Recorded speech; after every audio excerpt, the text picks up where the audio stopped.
The city buzzed with excitement as the long-abandoned opera house prepared for its grand reopening.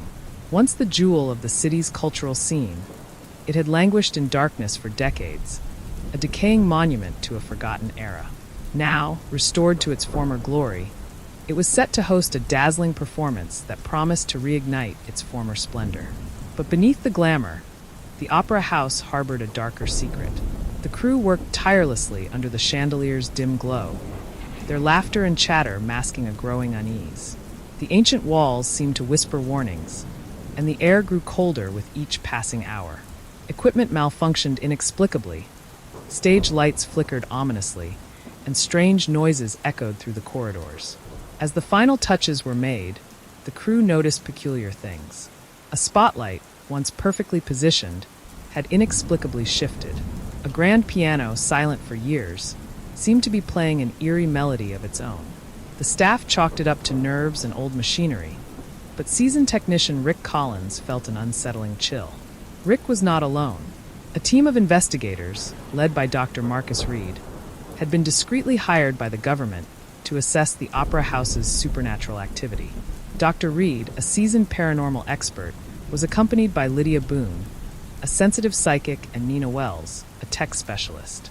They arrived under the guise of preparing for an emergency inspection, but their true mission was to uncover the opera house's secrets. Their first night in the opera house was uneventful, or so it seemed. As the team set up their equipment, infrared cameras, EVP, electronic voice phenomena, recorders, and motion sensors, Dr. Reed noticed something unsettling. The air was heavy, and every shadow seemed to move with a life of its own. Lydia's face was pale as she felt an oppressive presence, an unseen force that seemed to be watching them. "I don't think we're alone here," Lydia said quietly, her voice trembling. "The energy is all wrong. It's like the walls are alive." Dr. Reed nodded, his face grim. "We need to stay focused. If there's something here, we need to find it before the reopening." As they worked, Nina noticed an anomaly on her thermal camera, a cold spot that seemed to shift and move. "We've got something here," she said, her voice edged with excitement and fear. "It's not just residual cold. This thing is moving." The night wore on, and the crew's nerves were stretched thin. Strange sounds echoed through the empty opera house. Footsteps in the rafters, whispers in the dark. At midnight, as the crew prepared to leave, Lydia felt a sudden drop in temperature and saw a shadow dart across the stage. The opera house seemed to hold its breath. The grand reopening was just hours away, and the team's discovery was only the beginning of a chilling ordeal. The grand reopening began with a flourish, but the once vibrant atmosphere quickly soured as the guests arrived. The opera house, though beautifully restored, felt strangely off. An unease settled over the attendees, a sensation that something was not quite right. The grandeur of the evening was overshadowed by the creeping sensation of being watched. As the performance began, the team continued their investigation from the shadows. Dr. Reed observed the audience, noting their nervous glances and whispered conversations. Lydia, clutching her amulet, felt a stronger presence than before, a malevolent energy that seemed to seep from the walls. The orchestra's music played on, but to Lydia, it felt discordant, as if haunted by a ghostly undertone. Her psychic senses were overwhelmed by an oppressive force that grew stronger with each passing moment. Suddenly, she was overcome by a vision, a tragic scene from the opera house's past, where a performer's anguished scream echoed through the empty halls. In the midst of the performance, strange occurrences intensified. The stage lights dimmed erratically, casting ghostly shadows across the grand hall. The chandelier swayed as if disturbed by an unseen hand. The audience gasped as the temperature plummeted, and an eerie fog began to creep along the floor. The team's equipment began to malfunction. Nina's EVP recorder picked up a chilling voice, whispering names and threats. Her thermal camera captured fleeting glimpses of shadowy figures moving among the crowd. "Something's definitely here," she reported, her face pale. "We're not alone." Dr. Reed, trying to maintain composure, signaled Lydia and Nina to follow him backstage. There, they encountered an inexplicable chill and saw a spectral figure in the mirror, its eyes hollow and its face twisted in agony. The figure vanished before their eyes, leaving a chilling echo of its mournful cry. As they retreated to the relative safety of their equipment, Lydia sensed a growing malevolence. "We need to leave," she urged. "The spirits are restless. They don't want us here." But it was too late. The opera house had already begun to react violently. A series of unexplainable phenomena erupted. Screams from unseen sources, doors slamming shut on their own, and disembodied whispers that filled the air. The grand reopening was marred by chaos. Panic swept through the opera house as guests fled in terror, leaving the team to face the full force of the malevolent spirits that had been awakened. In the aftermath of the chaotic reopening, the opera house lay in eerie silence. The guests had fled, leaving behind a sense of dread that permeated the grand hall. The team was left alone to unravel the mystery of what had transpired. Dr. Reed and his team regrouped in the abandoned dressing rooms, their faces etched with worry. Lydia's psychic abilities were still reeling from the night's events. "The spirits are angry," she said, her voice trembling. "They're trying to communicate something important." Nina reviewed the footage and audio recordings from the night's events. What she found was chilling. Security cameras captured spectral figures moving through the opera house, while the EVP recordings were filled with anguished cries and cryptic messages. One voice, in particular, stood out, a malevolent presence that seemed to be speaking directly to them. "The message is clear," Dr. Reed said as he analyzed the data. "We need to dig deeper into the history of this place. There's something here that we haven't uncovered yet." The team began their research into the opera house's dark past.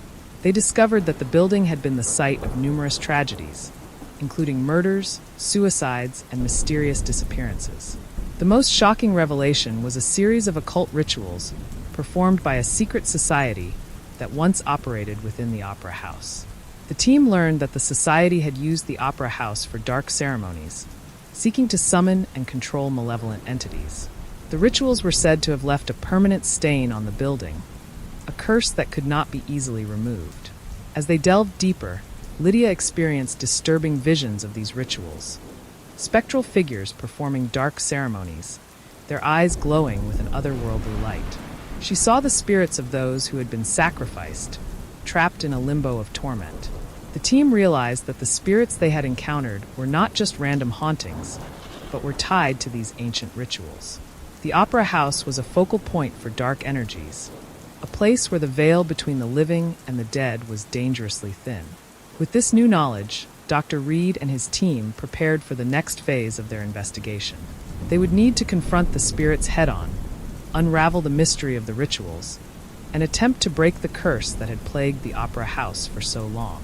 But as they prepared for their next encounter, they knew that they were facing forces far beyond their understanding.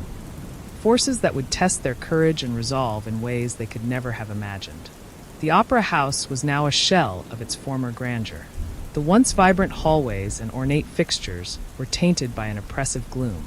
After the chaos of the reopening, the building had been closed off, leaving only Dr. Reed, Lydia, and Nina to investigate further. The eerie silence that now hung in the air was occasionally broken by unexplained noises. Scratches on the walls, distant cries, and the faint sound of an opera aria, distorted and mournful. Inside the abandoned theater, the team set up their equipment for a more in-depth investigation. They placed motion sensors on the stage, set up infrared cameras in the rafters, and positioned EVP recorders in various corners. The goal was to capture more evidence and understand the dark forces at play. As Lydia prepared her psychic tools, she shivered uncontrollably. "The energy is different tonight," she said, her eyes darting nervously. "It feels like something is waiting for us." Dr. Reed, ever the professional, tried to remain calm. "We'll follow the data and our instincts. Keep your wits about you."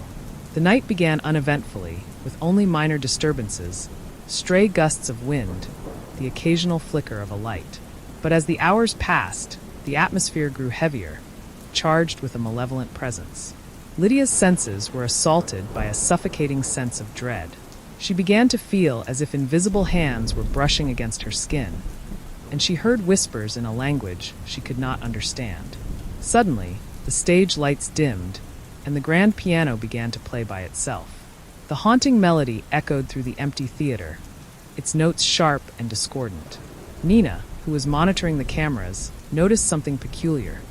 A shadowy figure moving across the stage, disappearing and reappearing at random. "Look at this," Nina said, showing the footage to Dr. Reed. The figure appeared as a dark silhouette, its movements jerky and unnatural. It was as if the shadows themselves were alive, writhing and shifting with a sinister intent. Lydia, overwhelmed by the oppressive atmosphere, stumbled onto the stage. "We need to stop this," she cried. "The spirits are angry." As she spoke, the temperature in the room plummeted. Frost formed on the floorboards, and a bone-chilling wind swept through the theater. The ghostly melody grew louder, more frantic. Lydia's voice was drowned out by the cacophony of the music and the sudden appearance of ghostly figures in the audience seats. Dr. Reed grabbed Lydia and Nina, pulling them to safety. But as they moved, they were confronted by a horrifying sight: spectral figures, twisted in agony, emerging from the stage. Their eyes were hollow, their mouths open in silent screams. The team scrambled to escape, but the theater doors slammed shut behind them. They were trapped, the malevolent forces of the opera house now fully unleashed. The ghosts closed in, their whispers growing louder, more frantic. As the team fought to break free, the shadows seemed to consume everything around them. The ghostly figures advanced with menacing intent, their movements erratic and unpredictable. The team's only chance was to find a way out before the spirits overwhelmed them completely. The opera house's backstage area was a labyrinth of forgotten rooms and hidden passageways. As the team explored deeper, they stumbled upon a concealed door, partially obscured by debris. Dr. Reed, determined to uncover the secrets of the opera house, forced the door open. Inside, they found themselves in a dark, musty chamber. The air was thick with the stench of decay, and the walls were lined with strange symbols and markings. At the center of the room was an ancient altar, covered in dust and cobwebs. A single candle, its wax hardened and cracked, still burned dimly on the altar. "This must be the ritual chamber," Lydia said, her voice trembling. "The place where they performed their dark ceremonies." Nina began setting up her equipment, while Dr. Reed examined the symbols on the walls. The markings were crude and unsettling: skulls, pentagrams, and other occult symbols that hinted at dark rituals. The chamber seemed to pulse with an otherworldly energy, and the team could feel the oppressive weight of the spirits pressing in on them. Lydia approached the altar cautiously. "I can sense a powerful presence here, something ancient and malevolent." As she spoke, the candle on the altar flickered violently, casting eerie shadows on the walls. The temperature in the room dropped drastically, and the team's breath became visible in the freezing air. Suddenly, a low, guttural chant filled the chamber. The sound was haunting, a chorus of voices speaking in an ancient, unrecognizable language. The team's equipment went haywire. The EVP recorders picked up distorted, incoherent voices, while the thermal cameras showed an increasing number of spectral figures materializing around them. Dr. Reed attempted to decipher the symbols, hoping to find a clue to the spirit's intentions. He noticed that the markings on the walls were not just random. They formed a pattern, a sequence that seemed to tell a story of ritual sacrifice and dark pacts. As the chant grew louder, the altar began to glow with an eerie light. The spirits that had been lingering in the opera house now surged towards the chamber, their forms becoming more solid and menacing. The team was surrounded by an army of angry ghosts, their eyes glowing with malevolent intent. Desperate to escape, the team tried to leave the chamber, but the door had disappeared, replaced by an impenetrable wall of darkness. They were trapped, the spirits closing in with each passing second. The rituals performed in this chamber had summoned something powerful and evil, and now the team had to face the full force of that dark power. The team's situation grew increasingly dire as the spirits' rage intensified. The chamber seemed to warp and shift, becoming a maze of darkness and malevolent energy. The walls closed in on them, and the once familiar surroundings became a nightmarish landscape of twisted corridors and shadowy figures. Dr. Reed, Lydia, and Nina were separated in the chaos. Lydia's psychic senses were overwhelmed by the cacophony of ghostly voices and the oppressive atmosphere. She felt as if she were being pulled in different directions, her vision blurring as spectral figures materialized around her. In one corner of the labyrinthine space, Lydia encountered a spectral figure unlike the others. It was a woman, dressed in period clothing, her face contorted in a silent scream. The woman reached out to Lydia, her eyes pleading for help.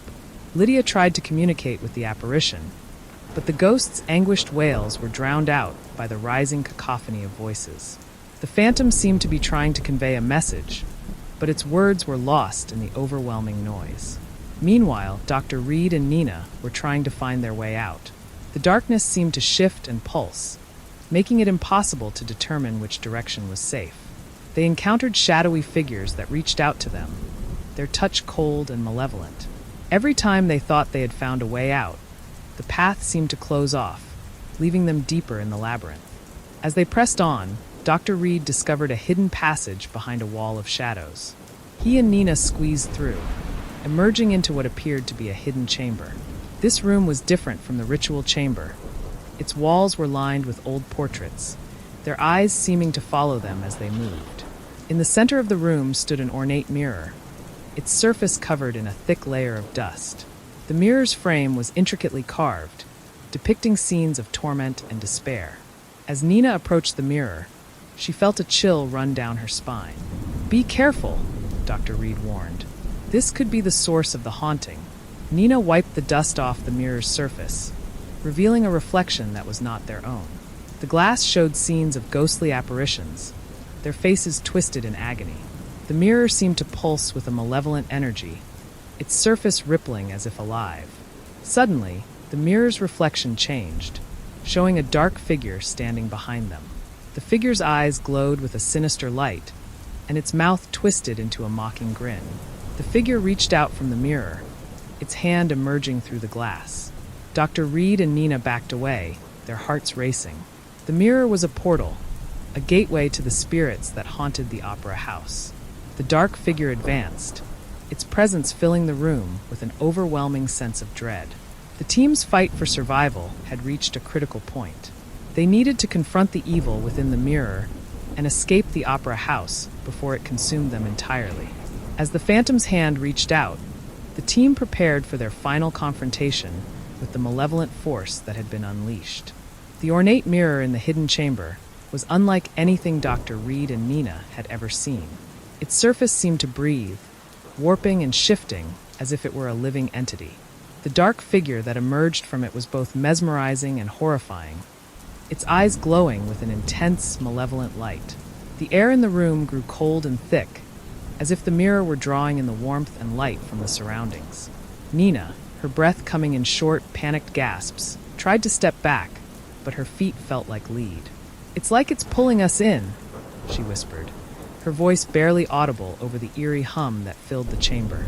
Dr. Reed, feeling the oppressive weight of the ghostly presence, reached for his equipment. "We need to get out of here now. This mirror is a conduit for whatever is haunting this place." As they turned to leave, the chamber's exit seemed to distort and vanish, replaced by an ever-tightening circle of darkness.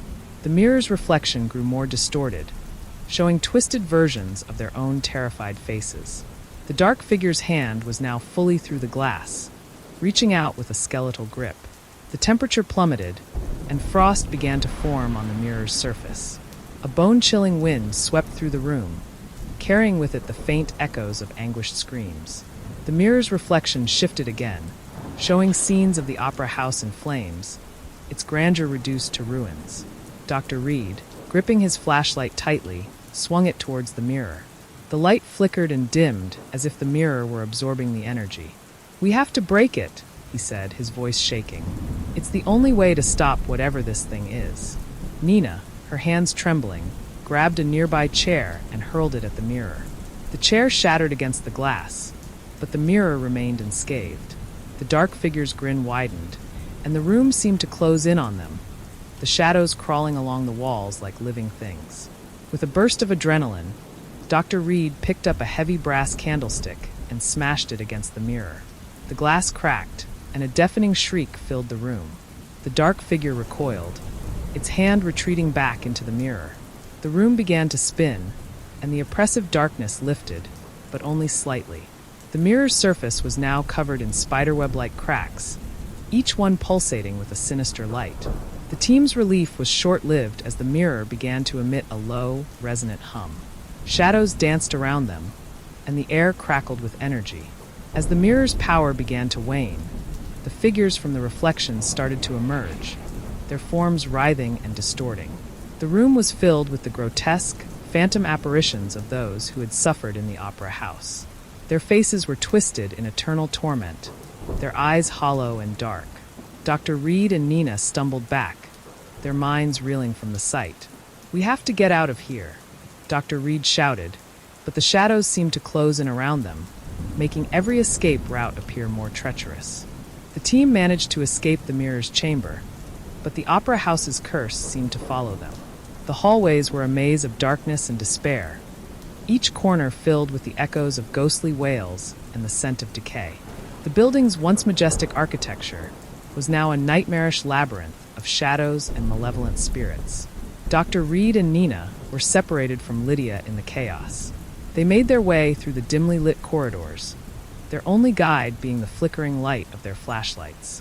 The walls seemed to close in on them, and every door they tried was either locked or led to another empty room.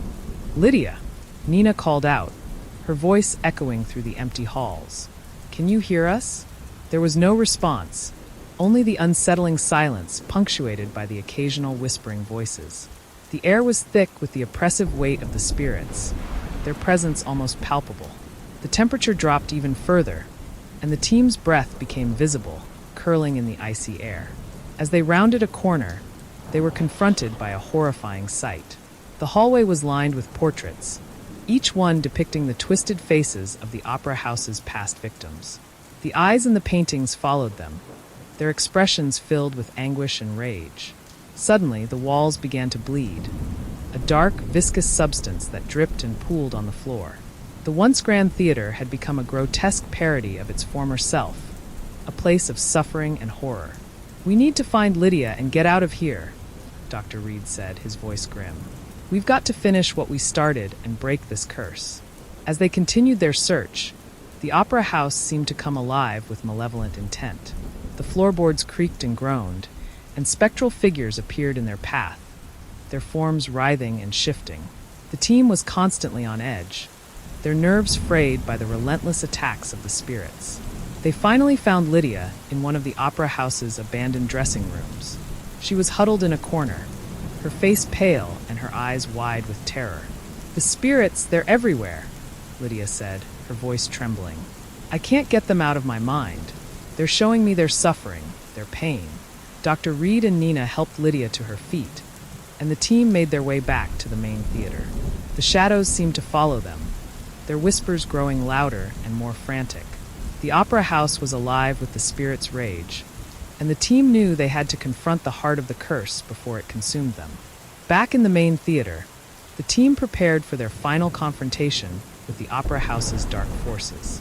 The once grand stage was now a grotesque spectacle of suffering and despair. The air was filled with an oppressive energy, and the walls seemed to pulse with malevolent intent. Dr. Reed, Lydia, and Nina set up their equipment, hoping to capture evidence of the spirits and find a way to break the curse. They placed cameras around the stage, set up EVP recorders, and positioned motion sensors to detect any movement.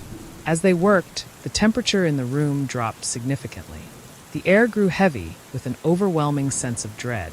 The team could hear the distant sound of eerie, distorted music, a reminder of the opera house's haunted past. The lights on the stage flickered, and the shadows began to dance along the walls. The team's equipment went haywire, with the EVP recorders picking up distorted voices and the thermal cameras showing ghostly figures moving in and out of sight. Lydia, focusing on her psychic abilities, tried to communicate with the spirits. "We're here to help you," she said, her voice steady despite the fear she felt. "Tell us what you need." The ghosts' responses were incoherent and fragmented. The voices spoke of betrayal, pain, and eternal suffering. The spirits seemed to be trapped in a cycle of torment, unable to find peace. Suddenly, the theater's grand chandelier crashed to the ground, shattering into 1,000 pieces. The team was plunged into darkness, their flashlights flickering as the oppressive energy of the opera house surged around them. In the chaos, the shadows seemed to take on a life of their own, writhing and shifting with malevolent intent. The spirits' cries grew louder, their forms becoming more solid and menacing. The team was surrounded by an army of angry ghosts, their eyes glowing with an otherworldly light. Dr. Reed, Lydia, and Nina fought to stay together as they tried to find a way out. The walls of the theater seemed to close in on them, and the shadows reached out with cold, skeletal hands. In a desperate bid to end the suffering, Lydia reached for the ancient book she had found in the hidden chamber. The book contained rituals and spells that could potentially break the curse. As she began to read the incantations, the spirits' cries grew more frantic, their forms writhing and distorting. The team's only chance of survival was to complete the ritual and banish the malevolent forces from the opera house. With every ounce of strength they had left, they fought against the shadows and the spirits, hoping to finally put an end to the horror that had plagued the opera house for so long. The theater was now a war zone of spectral fury. The stage, once a symbol of grandeur, had become a battleground where the echoes of the past clashed with the desperate cries of the present. Dr. Reed, Lydia, and Nina stood their ground, encircled by an army of angry ghosts. The oppressive energy in the room was nearly suffocating, the air thick with the malevolent force of the opera house's curse. Lydia, clutching the ancient book tightly, chanted the incantations with a fierce determination. Her voice, though strained, cut through the cacophony of ghostly wails and shrieks. The spectral figures that surrounded them writhed and twisted, their forms becoming more chaotic as the ritual progressed. Dr. Reed monitored the ghost-hunting equipment, desperately trying to maintain a connection with the outside world. His radio crackled with static, the communication lines almost completely cut off. "We need to finish this ritual now," he shouted, trying to make himself heard over the roaring spirits. Nina, armed with a flashlight and a spirit box, tried to keep the ghosts at bay. The flashlight flickered wildly as the temperature in the room plummeted further. The spirit box, tuned to detect EVP signals, emitted a series of distorted voices, each one more frantic and desperate than the last. As Lydia continued the incantation, the shadows on the stage began to converge, forming a massive, swirling vortex of darkness. The temperature dropped even further, and the air seemed to crackle with a frigid energy. The ghosts' cries became a deafening roar, and the walls of the theater seemed to pulse with an otherworldly rhythm. Suddenly, the grand chandelier, which had crashed earlier, began to levitate. The shattered pieces reassembled themselves in mid-air, forming a grotesque, floating sculpture.